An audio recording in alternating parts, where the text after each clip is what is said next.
Hello everybody, welcome back to my channel. My name is Tufazo Mutomba for those of you guys that are new here, and on this channel we speak about everything related to academics. So if that's the type of content you're interested in, definitely subscribe to the channel.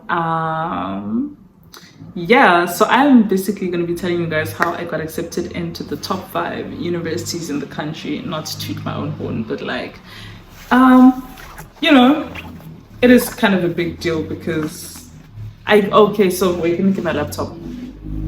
Firstly, I go to UCT. I'm a second year student there, so yeah, I guess that's what else am I going to tell you guys. Second year student at the University of Cape Town. So I applied obviously in matric. I was very dizzy, I didn't know what to do, but I did a lot of things right that a lot of people didn't do. And if you're going to be applying to a university like UCT, which has an acceptance rate of 4%, yeah, you should watch this video because the competition to get in there is, hey, side eye kesana, bombastic side eye, criminal, offensive side eye. Anyways, let's get started. The very first thing that I did, which a lot of people underestimate the power of, is applying early. My rule was that the day the applications opened, I didn't apply that day. I also didn't apply the day after that, but I applied either on the 3rd, 4th, 5th, or 6th or 7th day. So like within the first week of applications opening, not like the first 2 days. The only reason I didn't do that is because I don't know, nerves, and I felt like I was going to be more prone to making mistakes in my application. And part of me is like, no, everyone's going to be applying then, and what if there's a high volume of applications and this, all of that stuff. You know what I'm saying? Yeah. So anyways, those are the vibes. So definitely apply early. Also, let me tell you guys about applying early. So a lot of people leave their, this is the thing with universities, they work on a first come first serve basis for conditional acceptance. So when you apply, a week after that, 2 weeks after that, they get back to you and they're like, oh, well done, you've been conditionally accepted, you've been rejected. While other kids are still busy there, procrastinating. Yeah, no, I'll apply. Especially, oh guys, if you're applying for health sciences, definitely apply early because your deadline is not the same as everybody else's deadline. Don't be there thinking September, October, because that's what everyone else is saying. It's usually before June, July, that's the health science deadline is. So definitely do that. That's the first thing. Apply early. It reduces your stress. It's just apply early so that you also get your offers and rejections early, and you don't wait until the very end, especially if you're applying to competitive courses, because everyone wants to get in. So definitely apply early.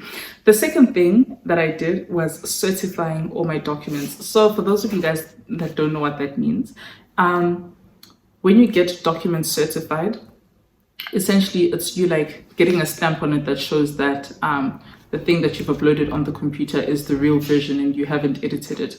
And you either go to your local police station and they can certify it there, or you can go to a post office, so something like Postnet. Yeah, and they'll certify it there for you. Here's the thing, some unis will tell you, no, don't worry about certifying it. Either way, do it, because it's also a mindset thing. As I say that so much, you guys will realize that it's a mindset thing, because it makes everything look neat and put together, and you're like, okay, cool, purr, girly, look at you. So yeah, definitely get your documents certified. And this is your grade 11 term 4 report, because obviously you have a physical copy of it. You need to scan it. When you scan it, please make sure you scan it nicely. If you do not scan it nicely, get someone else to do it for you.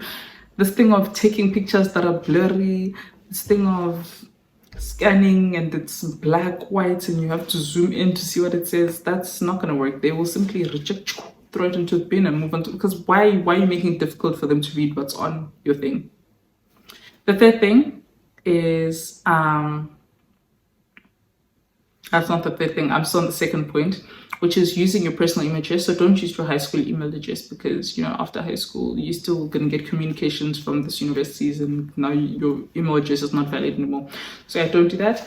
Third thing, prepping for NBTs. I made another video about it. I'll probably upload the NBTs video before this one, just so that it makes sense. So yeah, NBT's preparation, very important. Those tests are very hard. Don't think that, hey, don't do that because there's just, yeah, no, don't do that. The fourth thing was having, I think this was honestly the best thing that I could have done for myself. And it's not something that you wake up one day, it's something that you work on throughout your whole high school life, which is having a great resume. Um, so like, great leadership positions. Yo guys, me, I had very nice leadership positions. I had a head of grade, prefect, um, and head of marketing committee. And then I also had like other stuff. Like if you guys see my blazer is very sexy. I also had colors and I had half colors. So choir, academics as well. I had a lot of sporting achievements. I was involved like in the culture department as well. So like productions, I was able to put that there. Class captain, I was class captain quite a few times actually. So like all the small stuff that you may not think makes a difference, it makes a difference. I'm telling you now, it definitely makes a difference because it shows that, oh, okay, cool, you're capable of doing a lot. So I even like an award like player of the season for netball. Definitely include that because you work for that. At the end of the day, it is, guys, this is one thing about me. You must always be proud of all your achievements, no matter how small they are. The way like I speak right now and I'm like, yo guys, this. I like a lot of people probably think, oh, this girl is so full of herself, which is not a lie. I am full of myself, very, but at the end of the day, you know,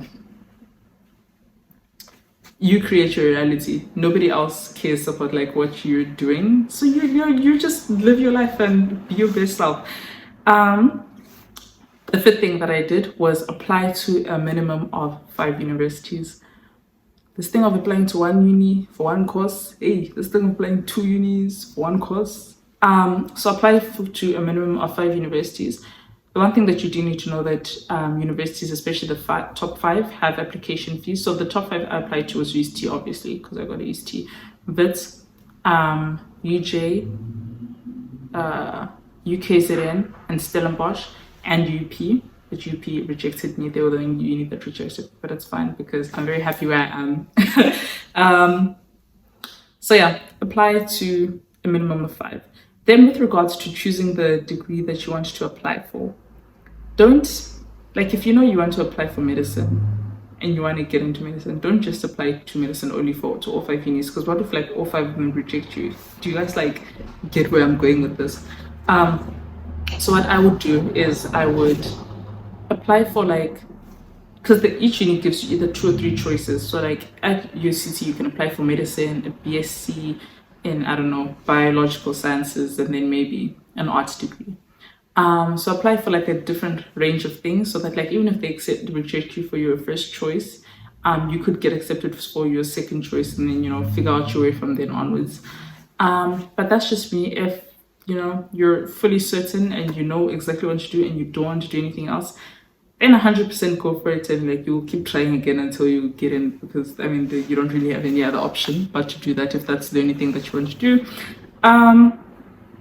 Seventh thing is ensuring that all of your biographical details are correct. For Stellenbosch, my application, I like under my passport number or something, like ID number, or I don't know, something, I wrote the wrong thing.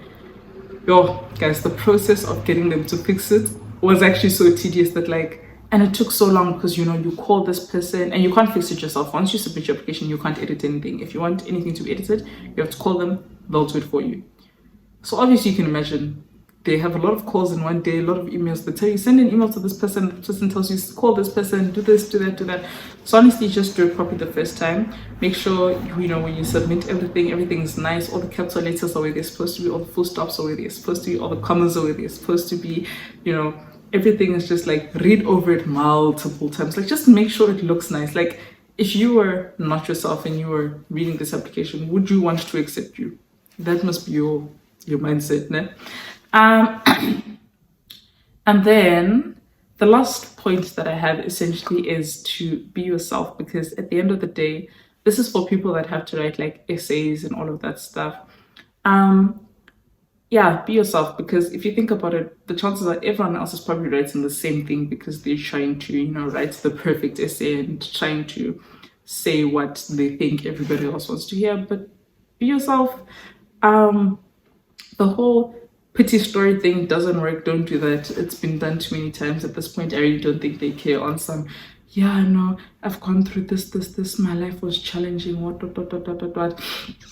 Obviously, you can say that if that is your story and, like, that's part of it, but, like, don't make that the main point. Not like you must accept me because I've had a hard life. Okay, cool. A lot of people have had hard lives. What's special about you? You can, like, use your story to speak about, like, for example, what you've learned and how this has shaped you as a person and how you've grown in this, all of that stuff. But anyways, that's all that I have for you guys for today. This is part one. There will be a second part. But anyways, it was really nice seeing you guys. I hope you guys enjoyed this video. Bye. Oh yes, I meant no. Oh, don't worry, it's fine.